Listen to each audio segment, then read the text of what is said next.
Welcome to Recovery Recharged with me, Ellen Stewart, Pushy Broad from the Bronx. How does recovery work? How do you use the tools of recovery in everyday life? How do you help someone who is learning to overcome addictive behaviors?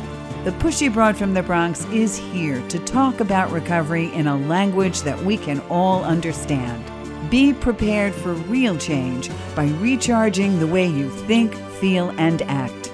It's time for Recovery Recharged with Ellen Stewart, Pushy Broad from the Bronx on TransformationTalkRadio.com. Welcome, Transformation Talk Radio listeners. My name is Ellen Stewart, and I am the Pushy Broad from the Bronx. Welcome to my show, Recovery Recharged, with my illustrious co-host, Dr. Pat. How you doing, Doc? Oh, I'm really excited about this show. I mean, I'm like jumping up and down. I'm just screaming for it.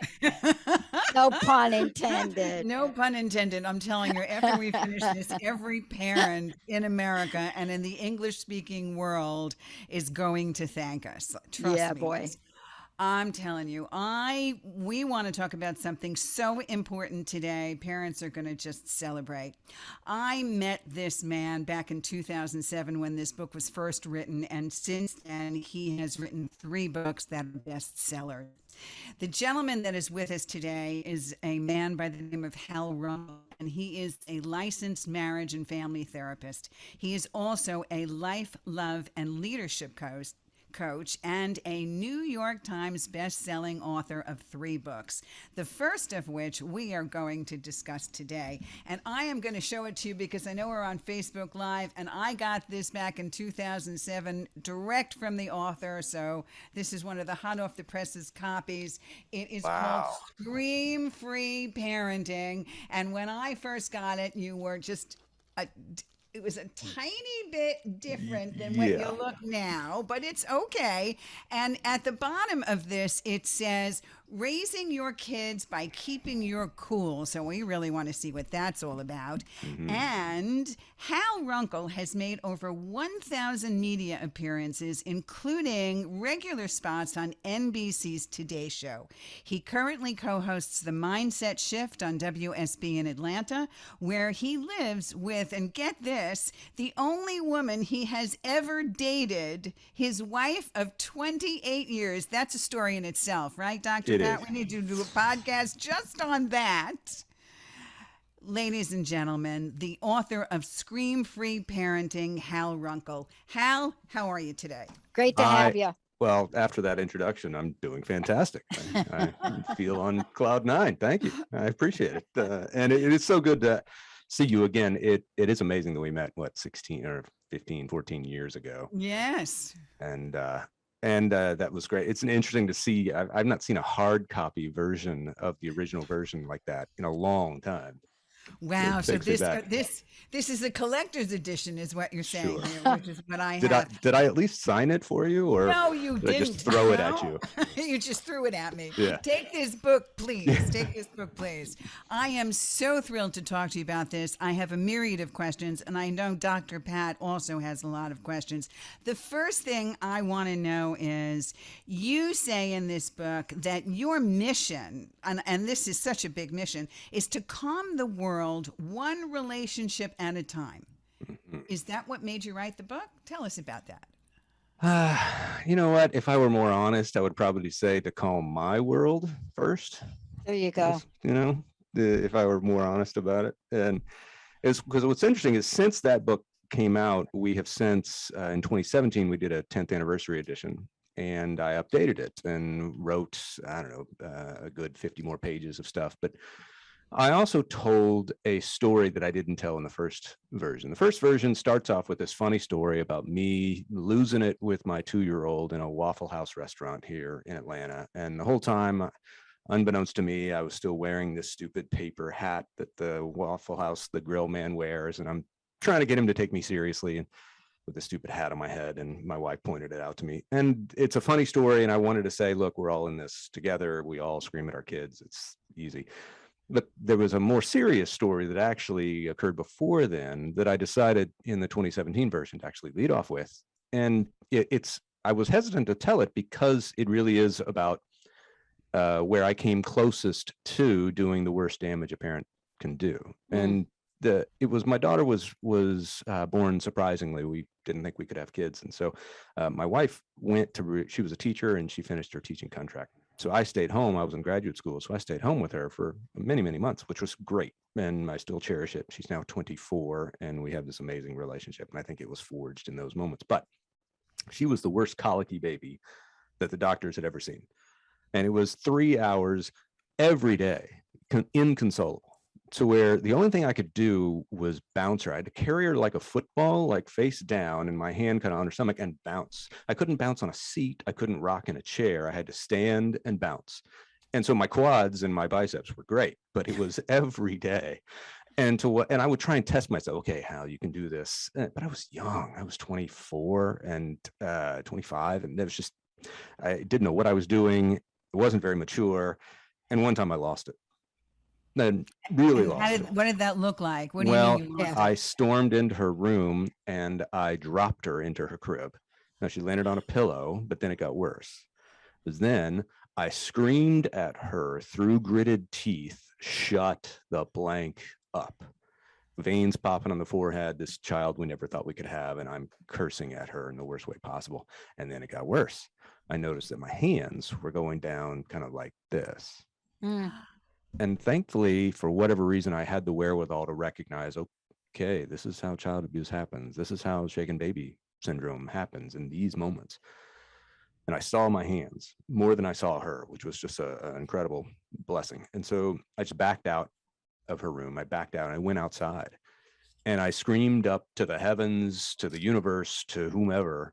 I just said, I don't know what I am going to do, but I'm never going to do that again. And I wasn't thinking that I was going to create a program called Scream Free Parenting several years later, but I'd be lying if it weren't kind of that was kind of where it was conceived. And it was just this, I had to come up, if I'm not going to hit or yell, what am I going to do? Because that's all I knew growing up. What am I going to do? Because I don't trust myself. So it is honest. I wanted to calm. I had to find a way to parent that prevented me from doing that. And that's really what began to develop out of what became Scream Free Parenting. Well, that was certainly an epiphany for you, and thank goodness you didn't go any further.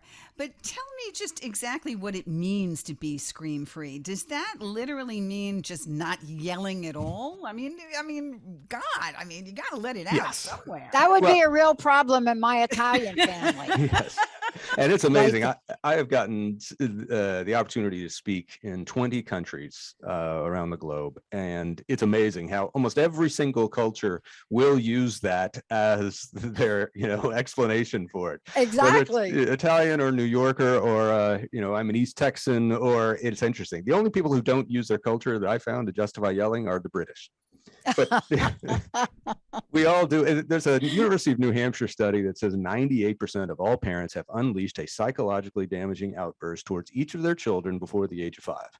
And we know the other 2% are just lying about it, right? we have all screamed at our kids.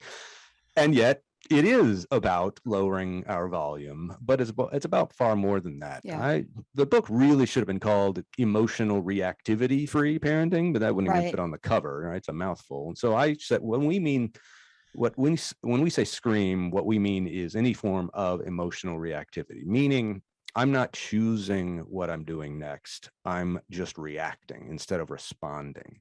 In so many ways, and I'm getting fitted for a tattoo on my arms. It just says respond more on this one and react less on this one, because that is my mantra for life. Yeah.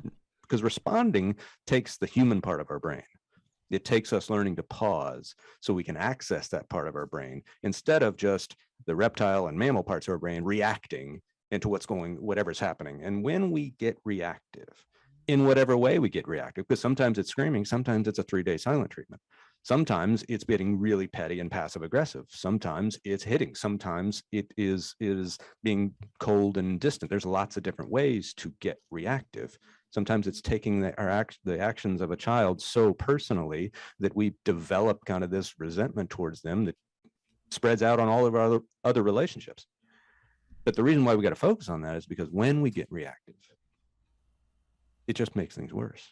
It's worse than that. It actually creates the very things we were hoping to avoid. One of the seminal stories was my 2-year-old son. I was coming out of the top of the stairs. We moved into a new house with this 2-story foyer, stairwell attached to one wall, left a banister on the other side of the stairs with a little ledge on the outside of the banister. Everybody know where this story's going. So I come out of my bedroom, top of the stairs, and there's my 2-year-old climbing on the outsides of the steps. Wow. Just his toes on that little ledge, and he's just hanging on to the banister pickets as he climbs up. By the time I see him, he's halfway up. So his feet are about 5 feet off the ground, nothing below him but hardwood floors.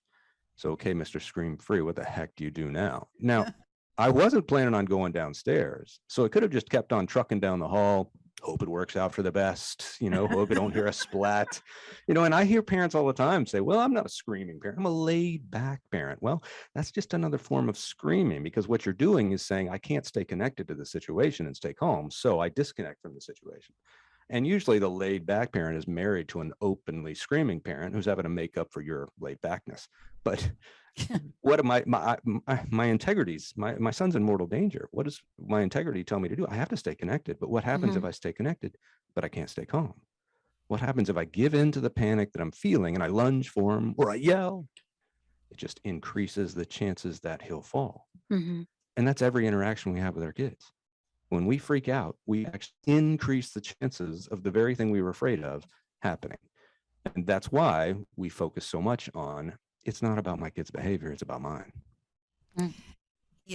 I understand completely, and you're telling some great stories, but talk to us a little bit more logistically, okay? Yeah. In a situation like that, all right? I get really upset because my child is doing something that is driving me crazy, Right. and in order to keep myself from opening my mouth and making a big mistake of some kind, what's the immediate response for the immediate situation where I can stifle that emotional reactivity? What should I be doing? Well, if you're waiting till the heat of the moment to suddenly learn this, it's a little challenging. And it's because what you have to do is one of the hardest things to do, which is learn to pause. We have to, I think it's the essential human thing, because no other creature can do it. Learning to pause when we're feeling all of those feelings, when they're driving me crazy. I always think about the old Zig Ziglar line, nobody can drive you crazy unless you give them the keys. Right? But how did I give them the keys? The way we talk about it is, kids push our buttons. And what's amazing, in other countries, other languages, they still use that metaphor, push my buttons. It's because we all have the same technology, right? But how did I give them such easy access to my remote control? How did I hand that to them? That's what I want to get curious about before those moments, so that I don't give them that much power. Because think about it, I'm giving them unbelievable amounts of power if all they have to do is act like a kid, and then I join them and act like a kid as well. So it has to be this commitment that no matter what, I am going to be an adult. And because when we say we've lost it, right? And we all have, we lost it with my kids. What's the it in that sentence? I've really come to believe it's my adulthood. In the heat of the moment, I've sacrificed the very thing that differentiates me from my child. And then I'm wondering why they don't respect me. Well, why should they respect me? If I'm taking their actions that personally, like it's an affront to me, that it is somehow a signal about my entire life, the fact that a 4-year-old's acting like a 4-year-old, then I've given them all the power. And so no matter what comes out of my mouth at that moment, what I'm really saying are 3 words: calm me down. Yeah. I cannot handle that you're doing this behavior. So I need you to stop that behavior so that I can regain my composure. It's basically like saying, look, I need you to behave better because I can't. And then we wonder why they don't respect us.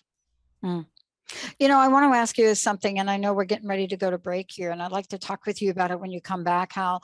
Yeah. One of the things that you talked about it's my favorite term, emotional connectivity. And, it's such it's a concept that we blow by because we don't really understand when we're talking about emotional connectivity. We don't really understand that what we're really talking about is learning elements of emotional things like empathy, things like compassion. And I want to talk about that. You mentioned it, and I know you're going to get the tattoo.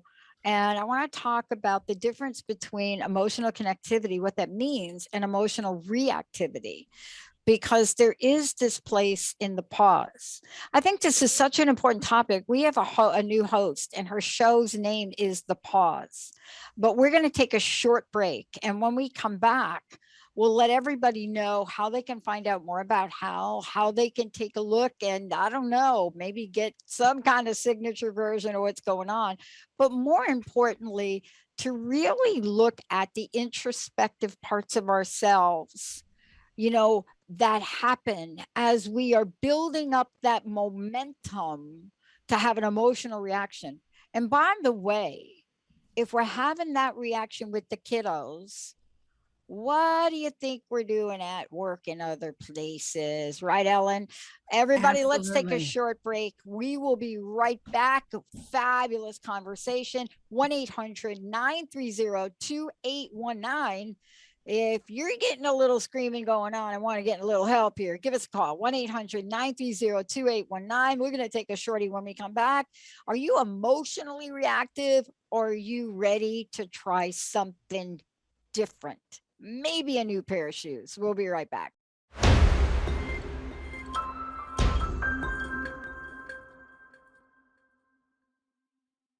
One of my favorite songs, Crosby, Stills, Nash, Teach Your Children. And today we're going to be teaching parents. This is Ellen Stewart, the Pushy Broad from the Bronx. I'm here with my favorite co-host, Dr. Pat. And we're here with Hal Runkle, whose book, Scream-Free Parenting, is the topic of discussion today on Recovery Recharged. So Hal, let's get right back to it. Dr. Pat mentioned emotional reactivity. So let's talk a little bit about why that may be so hard to do, to stay more cool and collected and try to calm down a little bit. Let's talk a little bit about that, Hal. Yeah, it is. The only way I've ever seen it actually work is we have to be completely dedicated to keeping our composure more than changing their behavior.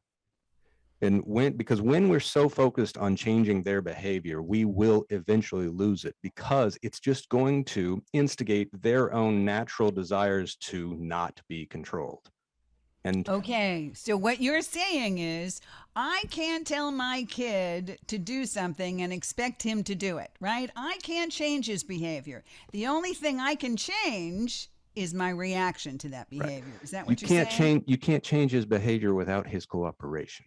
Okay. And that's the biggest thing that parents, like, I talk a lot about giving our children choices earlier than you're comfortable with. Not totally open-ended choices. We talk a lot about space and place, and that's giving our kids space, which means choices that are theirs, and letting them know their place, which means you don't have a choice here. And parents are always, well, you can't do that early on, or they don't know how to make choices. When you tell a child to do something, who decides whether or not they do it? They do. You can threaten them, you can whatever, but you cannot make a child do anything, not without their cooperation. So if all we're doing is yelling commands at them all the time, then we're telling them you need to make a choice, but we're not empowering them. We're expecting them to make a choice without empowering them to how to make choices. And yet at the same time, the whole goal of parenting is to help our kids become good decision makers. That's the one thing I've learned of going around the world. Every parent in the world wants the same thing. We want a 25-year-old who can make good decisions, who can take responsibility for their decisions, right? And we want that, but how do we help them get there if all we're doing is trying to control their behavior because I need their behavior to manage my anxiety? That's and so we end up putting them, the least mature members of the family, in charge of the whole family, instead of, your child's talking back to you, talking rudely to me, and say, you know what, you can talk rudely to me all you want. I cannot control what comes out of your mouth. Now, was I tempted to try and control what comes up? Yeah, I want to remove his tongue, but I can't do that. So I just give him the power that he already has. Look, you're in control of what comes out of your mouth. You can talk rudely to me all you want. Here's what's going to happen if you do. One, it's not going to make me upset. Why? Because you're not that powerful. 2, it's not going to change my mind. And 3, if you keep it up, then with my son years ago, you're going to lose your Game Boy for 24 hours. So go right ahead. Call me what you want. Because what it says is, I'm not trying to control your behavior. I'm trying to help you control your behavior. And that, if I have stumbled upon one little stroke of genius, is this basic recognition. It's not my job to manage their behavior. It's my job to help them manage their own behavior.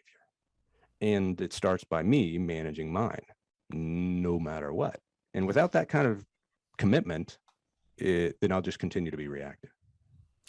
So you turn around and say in the book that the greatest thing that parents can do for their kids is to focus on themselves as parents. Yeah. Tell us exactly what you mean by that and why it may be hard for parents to do. Oh, it's incredibly hard for parents to do because it feels selfish. Yeah. You know, that statement right there, focus on myself. No, I'm supposed to focus on my kids, you know, and that's the first lie of parenting, is that as soon as you have kids, your life is essentially over. Now it's all about the kids. Everything's all about the kids, right? Your whole world is all about. I mean, look at our minivans with stickers emblazoned all over them with the kids' names on the stickers, shouting to the whole world who really owns the van, you know, and the rest of our lives. And so it's all about them. And so what we do is we build up this resentment because we believe that lie, that it's all about them. But we build up this resentment like, you know what? And every parent's had this conversation with themselves. These kids, they do not appreciate all the sacrifices I make on their behalf, you know. And every time I trained myself, every time I had that question, and I still, you know, have it, is, okay, Hal, is that why you did this? You know, is that what you're in this for? I mean, my daughter's 24. She's coming to visit in a couple of weeks. Am I expecting her to whip out a notebook and say, hey, Dad, I want to set aside some time because I made a list of all the things I've never thanked you for. And so I'm really hoping to go down. No, it's not going to happen. Never going to happen. Right? Never. And that's not why I'm doing it. I don't want him thinking about me. I want her thinking about herself and her life. But it comes down to this. Whatever we focus on, we will try to control. And if I'm focused on my kids, then I will try to control their behavior. All we're trying to do is reclaim the focus back onto the only one I can, which is me. And my job as a therapist, as a coach, your job as a host on radio and any conversation, my job is to make sure I have the lowest heart rate in the conversation, because that's what good leaders do. And so it's so hard. Your kid, you just found, you know, your kid's been vaping for 2 years and you didn't even know it. Right. You go to confront him and you're furious. Why? Because you're scared. But you're also like, how did I miss this? You're beating yourself up. You're wondering, all those things are going on. Well, pay attention to all those things and say, okay, what do I need to do to be calm in this conversation? Because I really have come to believe, especially with teenagers, that the entire act of parenting is summed up in the job of teaching a child to drive. Explain that a little bit. Well, I remember my daughter got her learner's permit, and when she's in the driver's seat and I'm in the passenger seat, and I'm realizing, you know what, I'm completely at the mercy of the decisions of an immature, inexperienced driver. So, but I don't have a car with the steering wheel, you know, a driver's ed car with a steering wheel on my side. So I literally do not have control. And if I tried to wrestle control, reach across there, it actually would endanger us both even more. So what do I need to do? I need to think about, okay, how do I want to be influential, which is different than control. Influential means I want to hopefully inspire her to do better herself, not take the wheel out of her hands.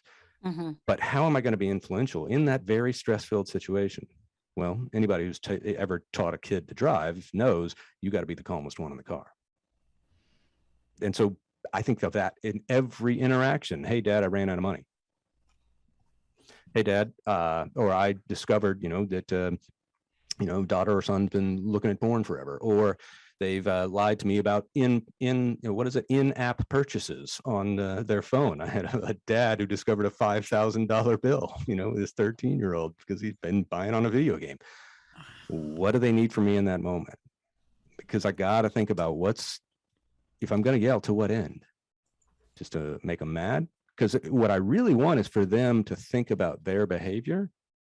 But if all I'm doing is screaming at them and yelling at them, guess what? They're not thinking about their behavior. That's all they're thinking about is the yelling and the screaming. They're thinking about what a blowhard dad is. Yeah. Right. You know, and I don't want to give that to them. What I really want is for them to consider themselves. Yeah. But that means I got to consider myself first. You know, I got a question for you, because one of the things that, you know, along the way of my corporate work, that I discovered is what, I don't know, academics call it spillover. Mm. Yeah. Basically what it is you're yelling at your kid, you're yelling at your employees, that kind Yep. of deal. Yep. And you know, there's a message that goes beyond this, especially in what you talked about, how when you're referencing emotional reactivity. And here's the question I want to ask you about, because, you know, this can turn into what I like to not think about, addictive behavior, Mm-hmm. where it is your go-to. Yeah. And it's not just your go-to for a child that is colic and doesn't even know Right. why you're doing it, Right. but it then becomes a pattern. We go from it being a, let's just call it a behavioral situation, to then it becomes a pattern. Then it becomes what most people look at, a level of instability. And then in my eyes, it becomes almost an addictive behavior, because you cannot not do it. And can you talk to that? Because most people just see it as, what's the problem here? Yeah. I'm just like, I just raised my voice at my child, right? Mm-hmm. But then it's really not just that, is it? No, and Ellen can speak to this probably better than me, but physiologically, it absolutely becomes an addiction, because it stirs up some of the Yeah. neurochemicals that we then get addicted to more of. It stirs up dopamine because I'm getting in this anticipation and rush of it. And it's like complaining. We can get addicted to complaining because it's like we're walking around with a sense of injustice. And it gives us this pseudo sense of rush. And like, I got a legitimate complaint, right? And we get addicted to that rage because it makes us feel good. I mean, all addictions come down to, what can I do to make me feel better in this exact moment? And how can I continue to do that? And then, of course, they turn on themselves because the behavior doesn't deliver as much as it did the first time. And so we got to do more and more of the behavior. And that's how it becomes a pattern. And here's the worst part in terms of parenting. Well, and also with leadership, because I work more with companies than parents these days. And you're exactly right, Dr. Pat. It's such a similar process, but it works sometimes. It gets compliance in the heat of the moment because they're Yeah. scared of us or scared of the power we have over them. And then we Right. think, well, that's going to control their behavior, and that's going to rot, and it's going to, calm my anxiety and get us past the sales hurdle that we have at the end of this month or whatever. It doesn't work long term. No. But it can work really well short term. But what I ask leaders all the time is, do scared people make good decisions? Do scared? As Captain Tully landing that plane down there in the One of the Hudson, best, folks. one Hello. of the best Hello. examples of scream free ever. Okay. Unbelievable. You're And absolutely right. yeah, scared people don't make good decisions. And sometimes so parents are like, well, I was scared of my parents, and that, that's what kept me on the right. And do you love your parents, and do you love being with your parents? Do you have an amazing relationship with them? Did you back then? Mm. What parents really want is for their kids to respect them. Mm-hmm. But you can't force somebody to respect Yeah. you. You can make somebody scared of you. You can't force somebody to respect you. Yeah. And the second you try, you've actually given them reason not to respect you. So I was just thinking. Oh, sorry. I interrupted you. No, I was just thinking that, because, I would love for you to follow this through. I had an emotional reaction today, and I did. It was a little emotional reaction, but I kept it to myself. Like, I was like, would hit me, and then I calm myself down about it. I get articles, and I got this article from, I think, Gallup. And the article was really interesting as it started to talk about make people management your organic growth strategy. And I was like, that's really cool. And then I scrolled down, and boy, have I heard this before. This was my reaction.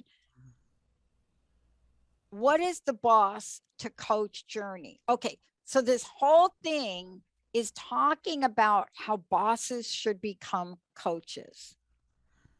And I'm looking at this, and it's a whole deal. It's like a whole program about it. As if you become a coach, you're never going to tell your team what to do. And I think sometimes we run into this problem when we step over a little bit too much and we forget we are actually parents. Mm. Well, as bosses, I just did a podcast for a business podcast, and they were trying to say, is there a parallel between parenting here's the deal: good parenting is good leadership, because That's it. neither good parents nor good leaders baby their kids or Yeah. employees. So people think, well, no, you're not parenting your employees because that's babying. And no, that's bad parenting your employees, right? Good parenting is leadership. And I like the model of I do teach CEOs how to coach, but that doesn't remove them from being the CEO and the chief decision maker. Right. But I will say this: my brother-in-law has bought companies, built them up, sold them, done extraordinarily well, and he's just an amazing leader. And he said, in 20 years of being a CEO, one time he said, well, we're doing this because I'm the CEO. And he knew Yeah. he had failed as soon as he said it, because Oh what my he God, was yeah. doing, he was relying on his positional authority. Mhm. But every time you use your positional authority to leverage a decision, whether at home or at work, you lose a little bit of that positional authority in those people's eyes. So when parents say, because I said so, that does not increase your kids' respect of you. It does not. No, in fact, I think it immediately sets up a defensive situation, and it sets your child pitted against you.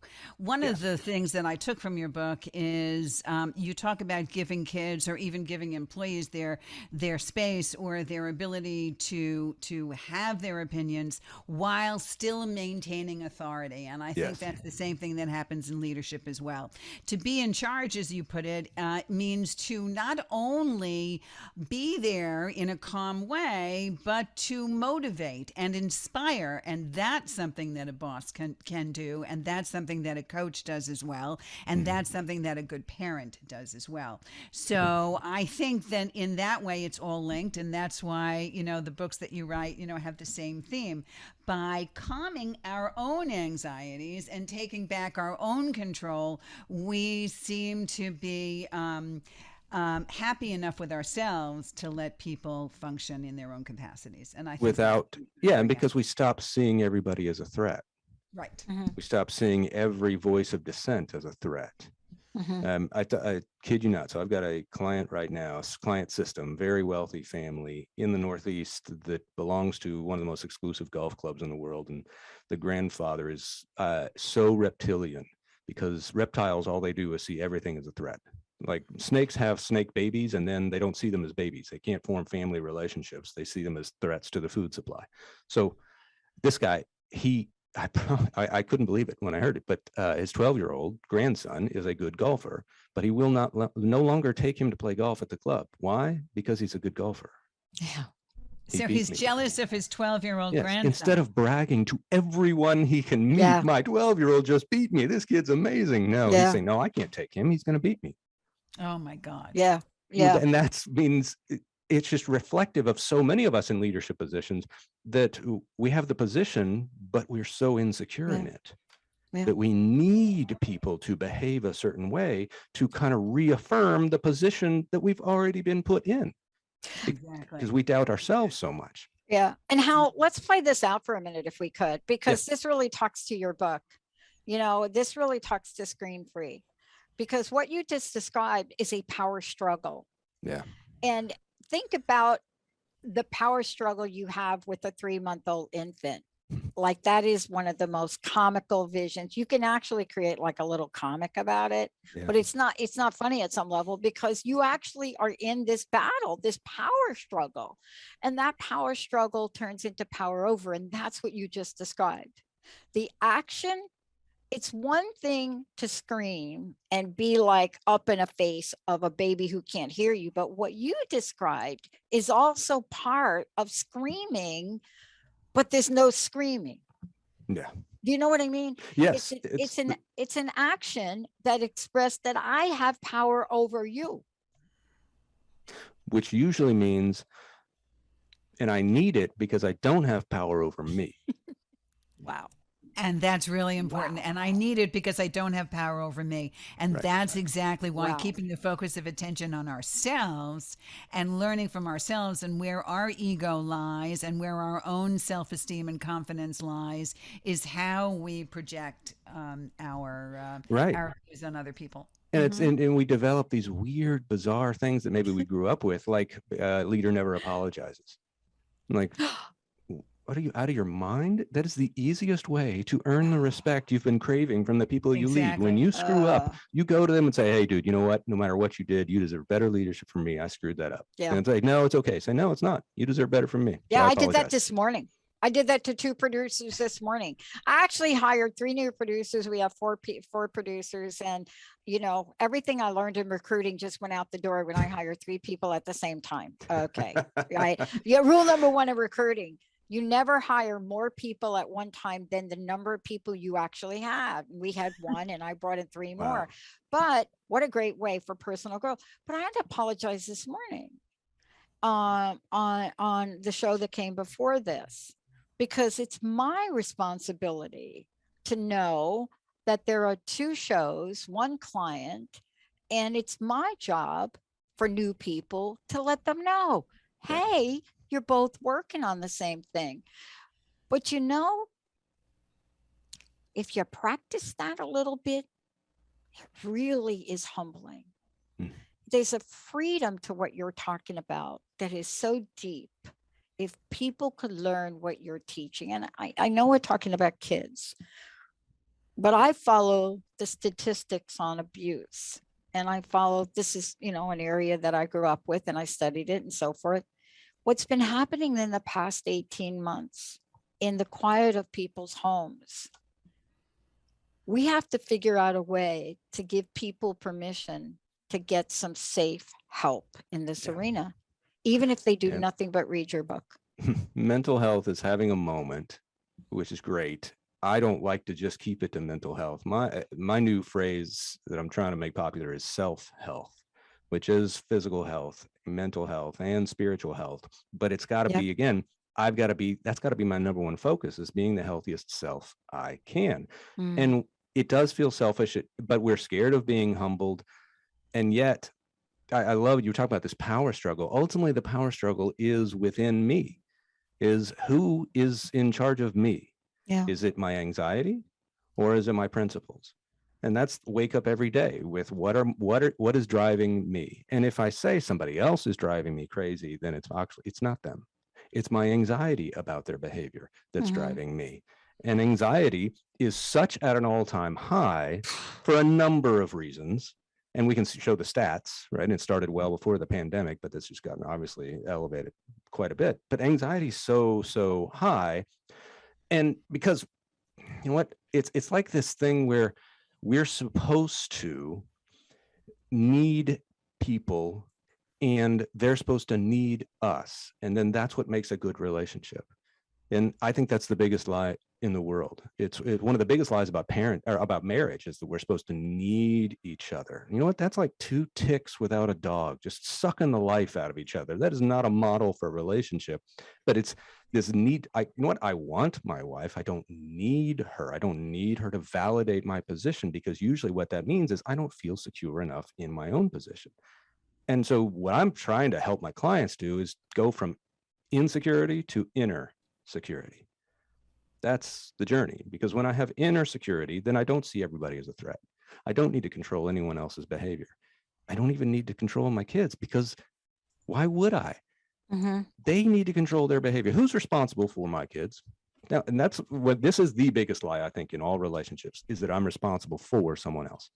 But here's the problem. I take responsibility for someone else. I take responsibility from them.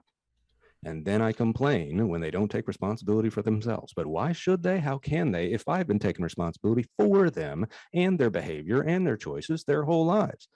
That's not my job. My job is I am responsible to them, not for them, because they have to be responsible for their own behavior. And that's my message to leaders. It's actually the subject of my new book. And it's this relationship formula called 2 is greater than 4.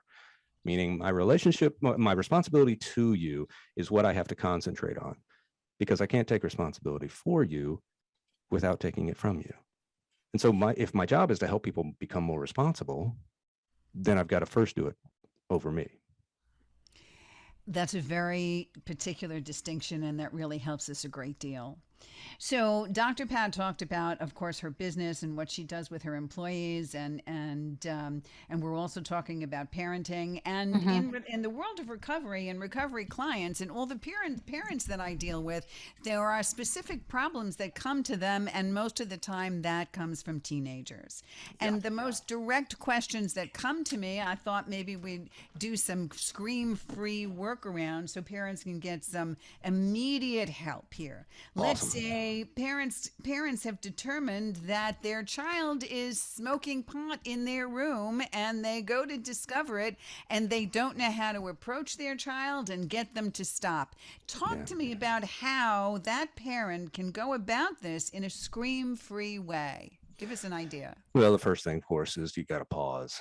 And because when you discover that, it's all your anxieties, all your Yeah. fears, all your worst suspicions about your own parenting. Then you go to places where what else am I missing out? What's going to happen? We begin to prognosticate their whole future is now ruined, all those things. And it's really hard to pause and calm ourselves down. My first thing is I want to talk to somebody else before I talk to my kid. I want to talk to somebody else who has a little more objectivity. Now, does this probably include my spouse? Yes. But I think I want to talk to another parent. I want to talk to I have a coach. I have 3 different coaches, business coach and life coach and leadership coach. And I want to talk to them because I want to process through it before. Otherwise, it's just my anxiety is going to take the lead. And That's maybe a recovery coach. and a You may recovery want to coach. talk to Right. that. Yes. And Ellen, you and I know one in common that is my best friend. And he's one of the best in the world. And so I talk to him. And then because I want to think through strategically, not just reactively. Because what do I ultimately want? For the behavior to stop? Yes. But who do I want to stop the behavior? Not me. I want them to stop the behavior because that's the only way recovery ever happens. Right. So Right. what can I do? What moves can I make that could increase the likelihood that they will take responsibility for their behavior?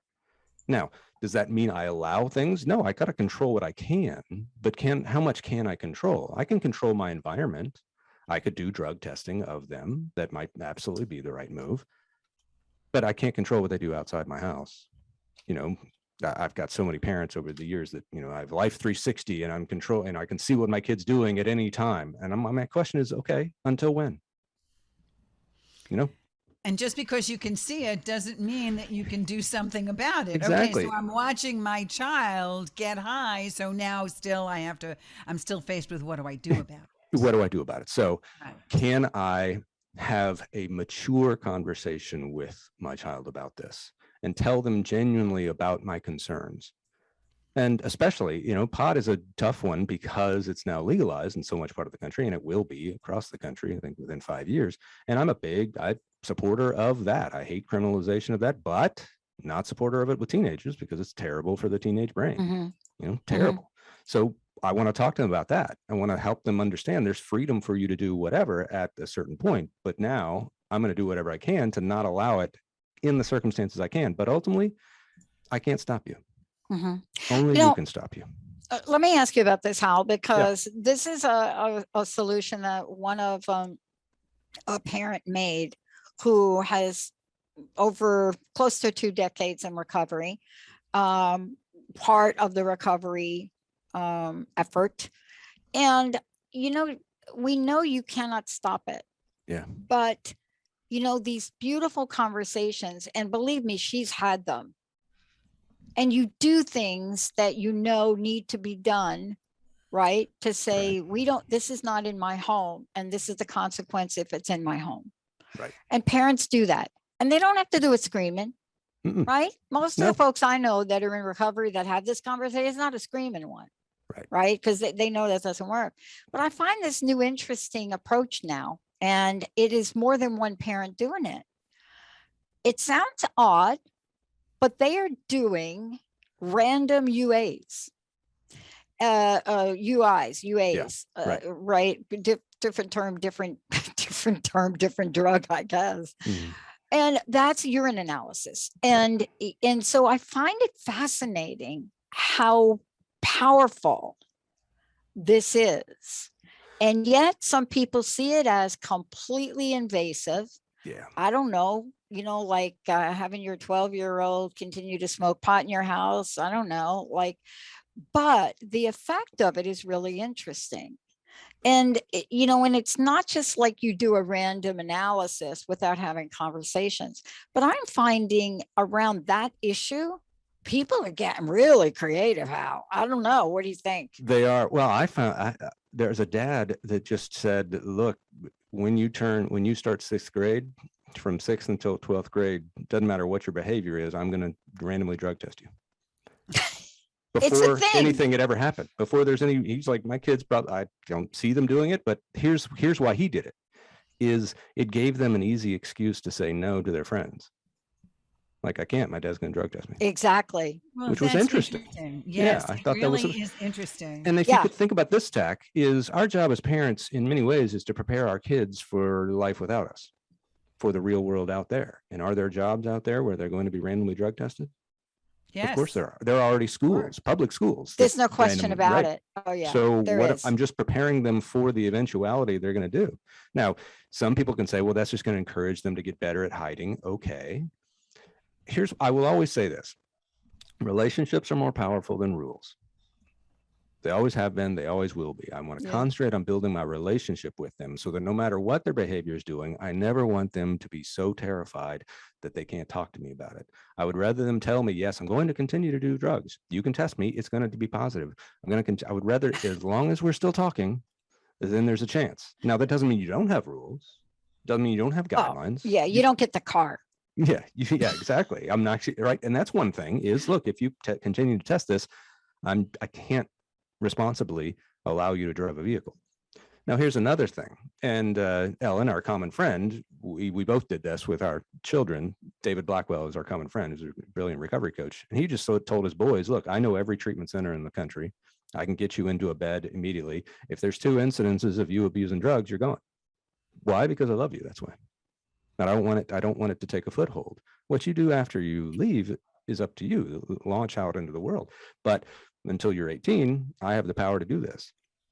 Yes, and no matter what, okay, as a recovery coach myself, no matter what, the purpose of the book and what we're trying to tell parents today, and the purpose of the three books that you write, is it's not about the problem that comes to you. It's how parents and how you react to the problem, because there are different circumstances. I mean, you have parents that a kid has a messy room, a kid is talking back to you, a kid is staying out and denying curfew and doing all of these things. But what you're trying to explain to us is that if you go about it in a way that opens up communication and continues to foster communication and open that line, then you may be able to see things in a different way, and you may be able to still maintain authority and in the same time giving your kids some space and having them really understand some things. Right. Yeah? And it's what leadership really comes down to, is recognizing I don't have control. Mm. And when I give that up over anybody else, but when I give that up, when I have real control over me, then I at least have a chance to influence. And that's what we want. So if parents thinks that they've been doing it all wrong and they want to be able to start again and they want to change, is it too late for a parent to change and start being a scream-free parent? What do you think? I always say, if you're asking if it's too late, then it's not too late. That's right. Because there are a million tests that you're going to go through. Your kids are going to bring to you every day from now on, no matter how much you've blown it in the past. And we all have blown it. Every one of our kids. Maybe especially for professionals like us, our kids have to survive us, because we are human beings who are completely flawed and we're going to mess them up. So here's one thing to do. The one thing I always tell parents to start with is, okay, what is one thing you are doing for your child that you know they need to be doing for themselves? Just take one thing. I'm still, making their lunches, or I'm still doing their laundry, or I'm still waking them up. You're waking up a 17-year-old? Come on, that's not. I was listening to these parents once. We were at a baseball game, and they were saying, well, I tried this and that hasn't worked. I've tried this. And I'm like, what? Like trying to wake him up. My 17-year-old, he won't wake up. I'm like, well, what has he tried? I'm like, what do you mean? Well, you're acting like it's your problem. It's his problem to wake himself up, right? It's his life. So just think of one thing I'm doing too much of, because that is actually crippling them and taking away their responsibilities. That's the first step, is just think of one thing you're doing for them that they actually need to be doing for themselves, Yeah. and start there. Yeah. And Wow. also take a step back and recognize parenting is the hardest thing in the world. It is the hardest job in the world, and we all expect to be able to do it well. Right out of the gate, the right first out of the time, right? gate, right? It's the hardest job in the world. So LeBron James has like 9 coaches, footwork coach, mental coach, conditioning coach, right? Yep. Who am I to think I don't need a coach to help me with the most important thing I'll ever do? I have 5 coaches. I have Yeah. to. Yeah, I do. I mean, I have I've a got big 3 right now. vision. I need Well, I another play one. table tennis, so I got to have that Oh, coach. that's Just awesome. saying on that. I love That's that. where I need to not have emotional reactivity, Exactly. even with my robot. That's awesome.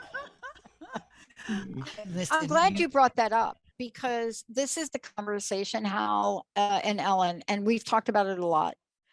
If we were meant to take this journey alone, each of us would have had our own planet, right? Right. But the message really today, and what you're bringing forward for me, is please don't be afraid to ask for help. Ellen, right?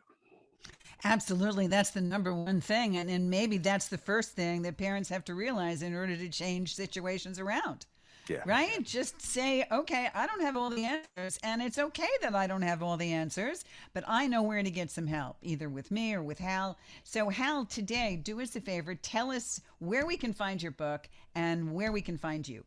Book, just anywhere books are sold, but Amazon is the easiest place. But screamfree.com is a place where you can reach out to me. And I have a new website, halrunkle.com, but it's kind of in process. But screamfree, just like it sounds, .com is the way to reach out. And you can email me directly, just Hal, HAL, at screamfree.com. And I hear from parents all over the world every week.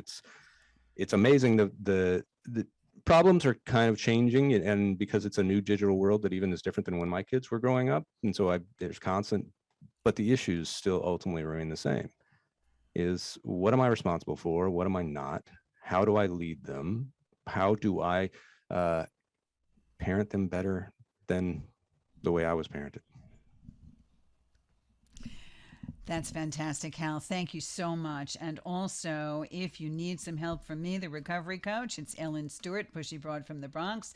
My 800 number, 800-889-1757. I'm still doing a half hour of free COVID stress coaching if you need, and anything else you need. And if you want me to put you in touch with Hal, please reach out and we will do that. Thanks so much, Hal, for being here today. Dr. Pat, it's been absolutely wonderful. Thank you. Thanks. Thank you all. You've been listening to Recovery Recharged with certified life and recovery coach Ellen Stewart, Pushy Broad from the Bronx. Don't miss your next opportunity to let me help you recharge your recovery, let go of your secrets, and change the way you think, feel, and act right here on TransformationTalkRadio.com.